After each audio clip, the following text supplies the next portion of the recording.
aujourd'hui, nous allons commencer notre point presse par évoquer la situation internationale qui est extrêmement inquiétante et qui contribue évidemment à fragiliser les équilibres au Moyen-Orient et plus largement dans le monde. Nous condamnons, rappelez ça évidemment pour commencer, les multiples violations par l'Iran du traité de non-prolifération des armes nucléaires, ainsi que le non-respect des engagements pris il y a 10 ans pour encadrer son programme nucléaire.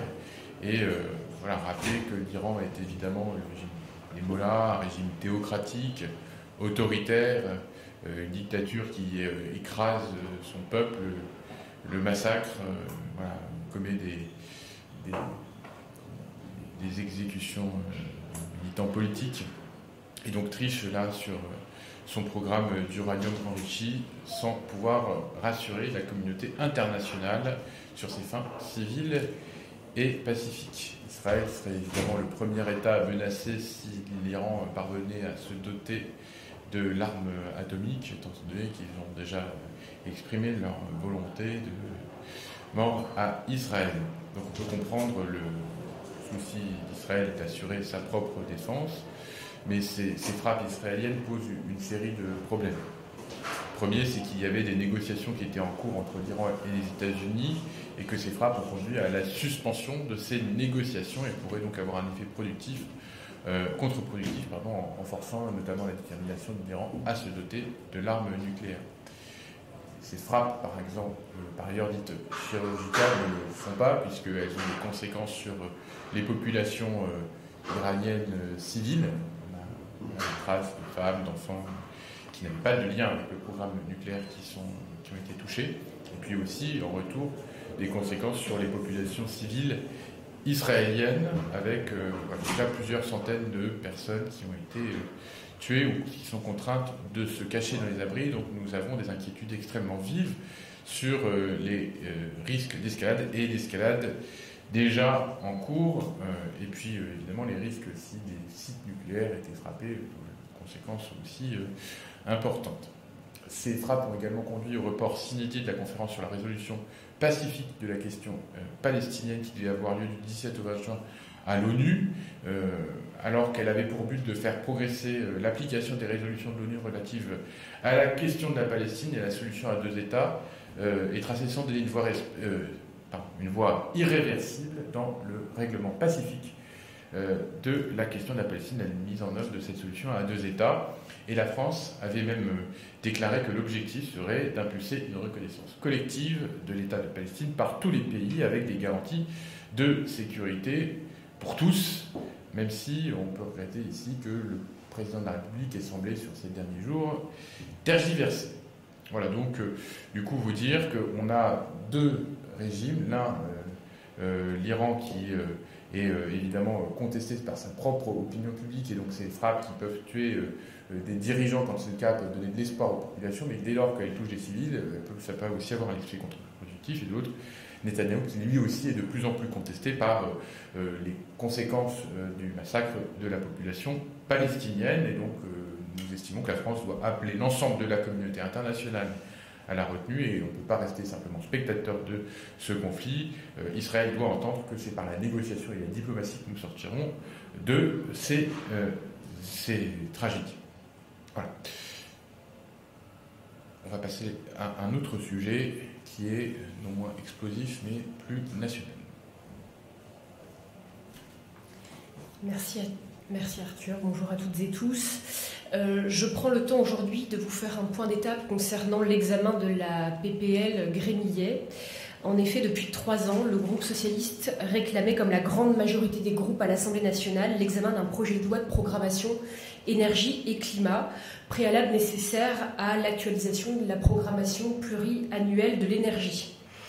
Après les projets de loi relatifs à l'accélération des énergies renouvelables et aux procédures sur les installations électronucléaires, le gouvernement s'est résolu à enfin inscrire à l'ordre du jour cette semaine de l'Assemblée une proposition de loi poursuivant en partie un tel objectif.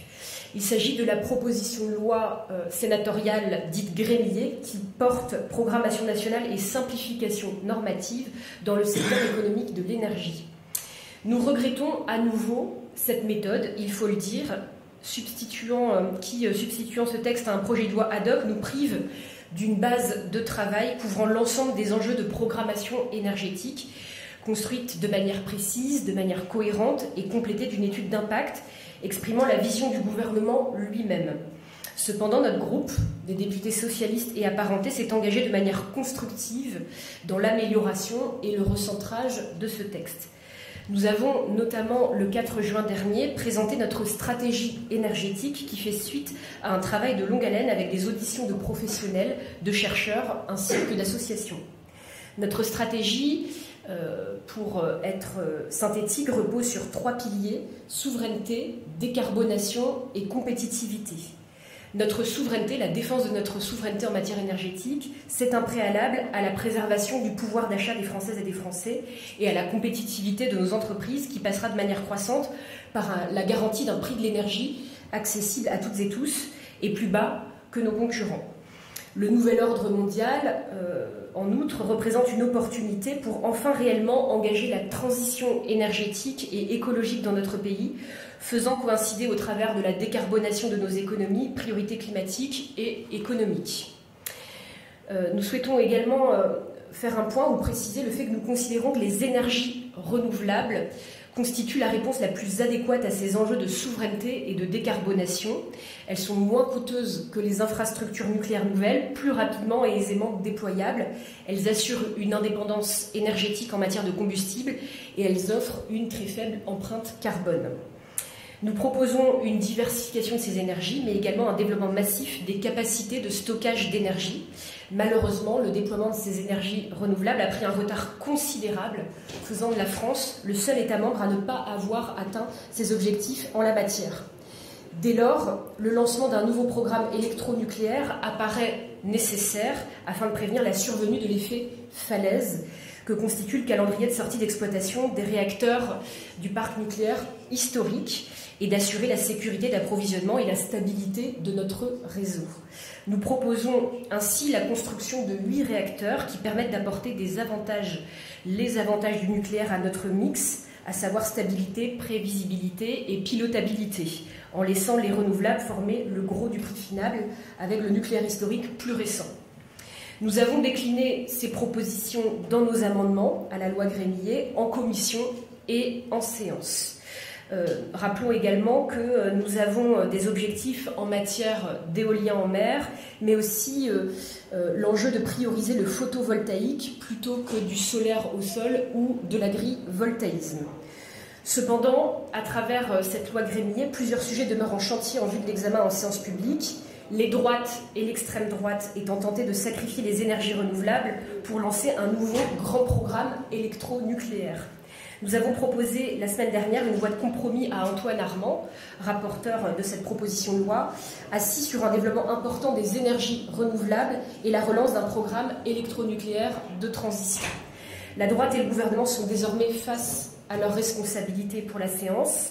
Une majorité de confort avec l'extrême droite sur un mauvais mix sera tout bonnement irréalisable et il faut faire le choix, nous le pensons, d'une majorité exigeante avec nous sur un mix qui répondra aux attentes des Françaises et des Français, mais aussi de nos entreprises. Je vous remercie. Bonjour à tous, veuillez m'excuser pour mon léger retard. Voulez-vous faire un petit point sur la commission d'enquête? Le groupe socialiste a choisi de soutenir la création d'une commission d'enquête sur la santé mentale et le handicap. Il s'agit d'une commission d'enquête sur les défaillances des politiques publiques de prise en charge de la santé mentale et du handicap. Nous avons évidemment conscience que ce sont deux champs distinctifs, mais nous ressentons et observons un état commun d'abandon, de désengagement des politiques publiques sur ces deux sujets qui nous semblent avoir des conséquences extrêmement graves pour la population française, particulièrement aggravées, vous le savez, depuis la crise Covid, particulièrement aggravées auprès de la jeunesse. Les chiffres sont à eux seuls très éloquents. En 2023, 1 Français sur 10 a eu des pensées suicidaires, plus de 2 Français sur 10 présentent un état anxieux, 7 Français sur 10 déclarent des problèmes de sommeil au cours des 8 derniers jours, et tout cela, vous le savez, dans un niveau de consommation de produits psychotropes et anxiolytiques parmi les plus hauts d'Europe. Et cette dégradation de l'état santé mentale est particulièrement forte, je l'évoquais, chez les populations les plus jeunes.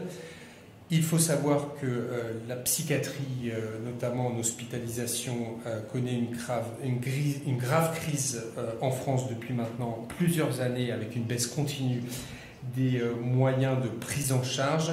Et nous avons également le souhait d'étudier la question de la prise en charge croissante dans le secteur privé à but lucratif, avec de sérieuses dérives de marchandisation. Concernant le handicap, évidemment de très lourdes insuffisances en matière d'accessibilité, d'inclusion scolaire qui avait fait l'objet de négociations serrées avec le gouvernement en la matière lors des derniers débats budgétaires, d'emploi des personnes en situation de handicap ou encore d'accessibilité à des logements adaptés. Ainsi, le droit en vigueur est un droit formel, il n'est pas un droit réel et nous considérons que l'ensemble des mesures de sanctions qui sont prévues contre les discriminations touchant les personnes en situation de handicap sont bien trop appliquées pour permettre de porter ces ambitions d'égalité. Et cette commission d'enquête aura pour objectif de se pencher pendant 6 mois sur les causes des défaillances de ces 2 grands secteurs de politique publique et fera des préconisations pour répondre à la crise qui touche les secteurs de la santé mentale et de la prise en charge du handicap. Merci. Est-ce qu'il y a des questions? Alors moi j'avais une question sur le conclave, le fameux conclave qui est en train de se terminer. Que ferez-vous s'il n'y a pas d'accord entre les partenaires sociaux? Que ferez-vous s'il y a un accord, mais qui vraisemblablement ne portera pas sur la question de l'âge, qui était important pour vous? Alors déjà, il faut dire que ce conclave est en train de tenter de se terminer, mais on ne sait pas ce qu'il en sera. Le Premier ministre avait dit une chose simple: le Parlement, en tout état de cause, aura le dernier mot. Et nous avons toujours été extrêmement clairs. Si le Parlement n'avait pas le dernier mot, c'était la censure. Donc ce sujet-là reste sur la table et nous demanderons cet après-midi plus d'explications au Premier ministre. Sur quoi vous souhaitez avoir le dernier mot exactement?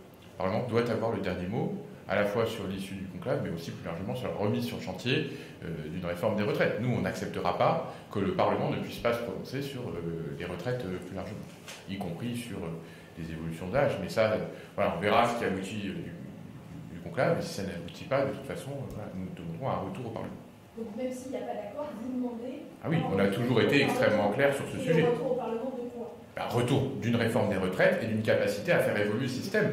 Aujourd'hui, tout le monde a reconnu, même le Premier ministre, qu'il était profondément injuste et que la réforme Borne avait aggravé les inégalités. Donc nous, on ne peut pas se satisfaire de la situation existante et nous demandons que le Parlement puisse enfin légiférer, et sinon c'est censure.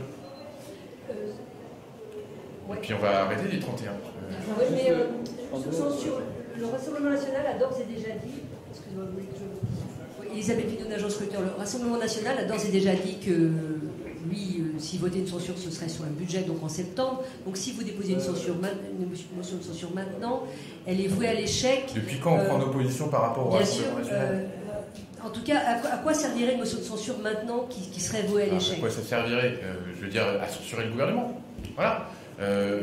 Nous, on a dit, on ne censure pas s'il y a un retour au Parlement, une capacité à discuter des retraites et de la réforme des retraites. Mais si ce n'est pas le cas, on censure. Enfin, je veux dire, on n'a pas deux paroles. On a été assez clair, je crois, en janvier dernier. Donc, voilà, je crois que cette clarté qui est la nôtre est aussi une forme de constance et nous pouvons en honorer. Je ne suis pas sûr que ce soit le cas du Premier ministre, mais on verra ce qu'il peut nous répondre sur ces points. Et on parlera dehors de la suite. Merci.